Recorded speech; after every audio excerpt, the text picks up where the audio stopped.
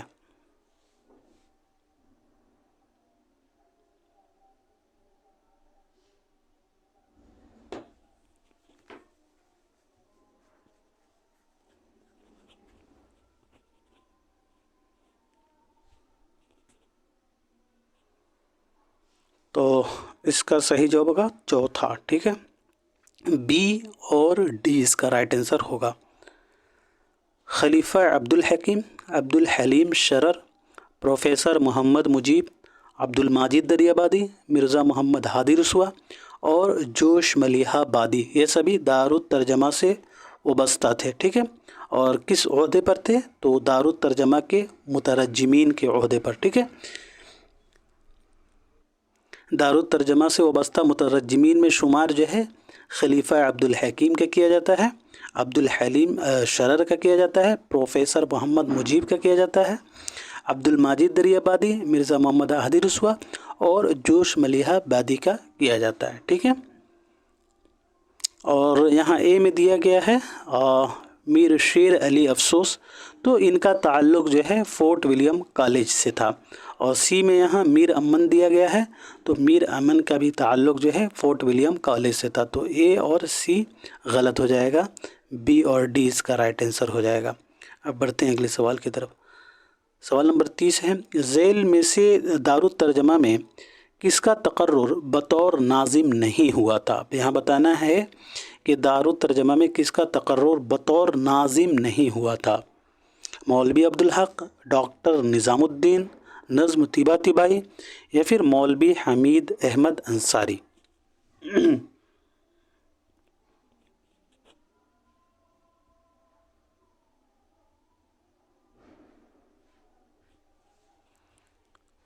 تو اس کا صحیح جواب ہوگا تیسرا. ٹھیک ہے، نظم طیبہ طبائی دارالترجمہ میں ناظر ادبی کے عہدے پر فائز ہوئے تھے. ٹھیک ہے، دارالترجمہ میں جو ہے ان کا بطور ناظم تقرر نہیں ہوا تھا، بلکہ یہ کس عہدہ پر تھے؟ تو ناظر ادبی کے عہدہ پر. ٹھیک ہے، نظم طیبہ طبائی جو ہیں دارالترجمہ میں ناظر ادبی کے عہدے پر فائز تھے. ٹھیک ہے، اور یہاں دیا گیا مولوی عبدالحق، ڈاکٹر نظام الدین اور مولوی حمید انصاری، یہ دونوں جو ہیں دارالترجمہ میں جو ہیں بطور ناظم جو ہے تھے. دارالترجمہ میں 7 لوگوں کا بطور ناظم تقرر ہوا تھا.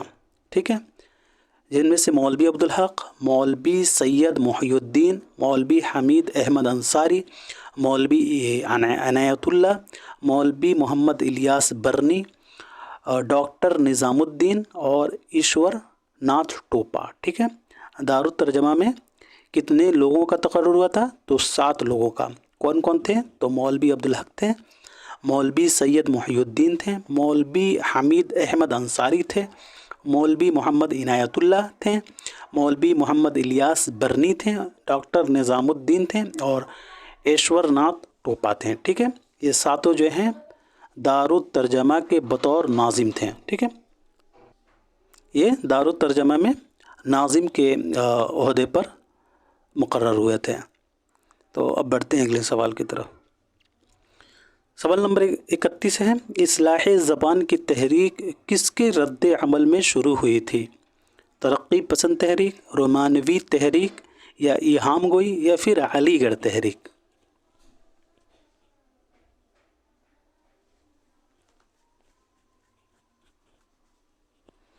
تو اس کا صحیح جواب ہو جائے گا تیسرا. ٹھیک ہے، اصلاح زبان کی تحریک جو ہے ایہام گوئی کے رد عمل میں شروع ہوئی تھی. ٹھیک ہے، یاد رکھیے گا، اصلاح زبان کی جو تحریک تھی وہ ایہام گوئی کے رد عمل میں شروع ہوئی تھی. ایہام گوئی کے خلاف جو تحریک شروع ہوئی تھی اسے اصلاح زبان کی تحریک یا رد عمل کی تحریک کہا جاتا ہے. ٹھیک ہے، شاہ حاتم نے اصلاح زبان سے متعلق قواعد اور ضوابط مرتب کیے تھے. یاد رکھیے گا، بہت ہی امپورٹنٹ پوائنٹ ہے. کس نے اصلاح زبان سے متعلق قواعد اور ضوابط مرتب کیے تھے؟ تو شاہ حاتم، ٹھیک ہے، شاہ حاتم نے اصلاح زبان سے متعلق قواعد اور ضوابط مرتب کیے تھے۔ شاہ حاتم نے ہی ملک بھر میں ایک مرکزی ریختہ رائج کرنے اور زبان کو غیر مانوس الفاظ سے پاک اور صاف کرنے کی سعی کی تھی۔ ریختہ میں فارسی فعل اور حروف جیسے کہ در، بر، از، او وغیرہ کے استعمال کو ناجائز شاہ حاتم نے ہی قرار دیا تھا۔ اصلاح زبان کی تحریک کو تصوف کے آئینے میں خواجہ میر درد نے دیکھا تھا۔ یہ امپورٹنٹ پوائنٹ ہے، ٹھیک ہے، اصلاح زبان کی تحریک کو تصوف کے آئینے میں کس نے دیکھا تھا؟ تو خواجہ میر درد نے۔ اور اصلاح زبان کی تحریک میں اردو زبان کا نیا وجود مرزا محمد رفیع سودا کا مرہون منت ہے، ٹھیک ہے، یاد رکھ لیجیے گا۔ اصلاح زبان کی تحریک کو تصوف کے آئینے میں خواجہ میر درد نے دیکھا تھا، اور اصلاح زبان کی تحریک میں اردو زبان کا نیا وجود مرزا محمد رفیع سودا کا مرہون منت ہے۔ اب بڑھتے ہیں اگلے سوال کی طرف۔ سوال نمبر 32 ہے، اصلاح زبان کی تحریک کس نے شروع کی تھی؟ میر، مرزا مظہر جانے جانا، یا ناسخ، یا پھر شاہ حاتم؟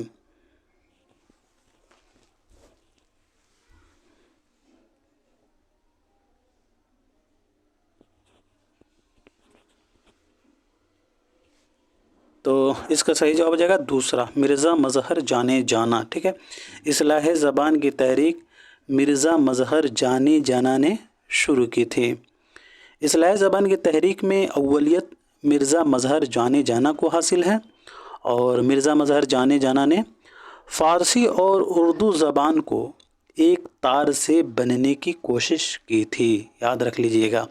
اصلاح زبان کی تحریک میں اولیت مرزا مظہر جانے جانا کو حاصل تھا، اور انہوں نے فارسی اور اردو زبان کو ایک ہی تار سے بننے کی کوشش کی تھی۔ مرزا مظہر جانے جانا نے اصلاح زبان کو مذہبی اور سیاسی فریضہ سمجھ کر انجام دیا تھا، اور مرزا مظہر جانے جانا نے اپنے شاگردوں کو بھی نئی زبان میں شعر کہنے پر آمادہ کیا تھا۔ ان کے شاگردوں میں یقین،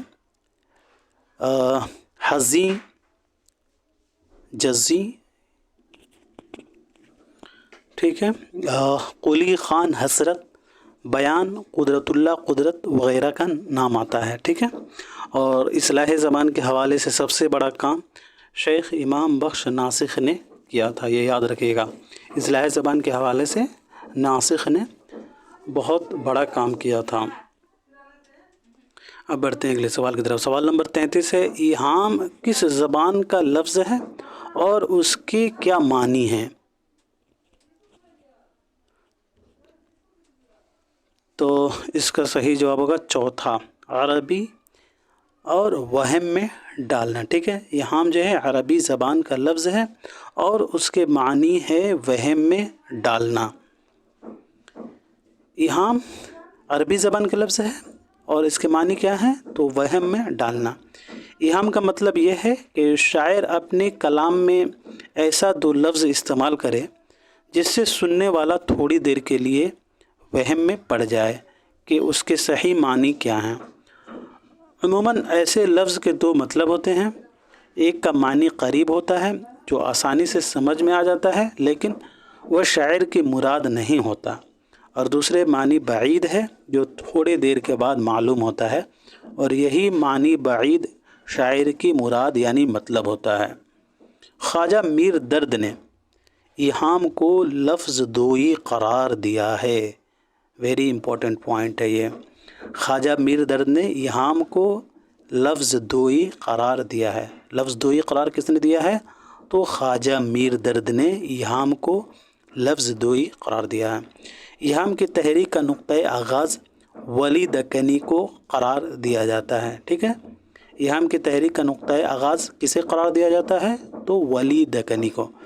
محمد حسین آزاد کا خیال ہے کہ اردو میں ایہام کو ہندی دوہوں کی اساس پر فروغ حاصل ہوا ہے، ٹھیک ہے۔ یہ محمد حسین آزاد کا خیال ہے، ٹھیک ہے، کہ اردو میں ایہام کو ہندی دوہوں کی اساس پر فروغ حاصل ہوا۔ ایہام گو کے نامور شعرا میں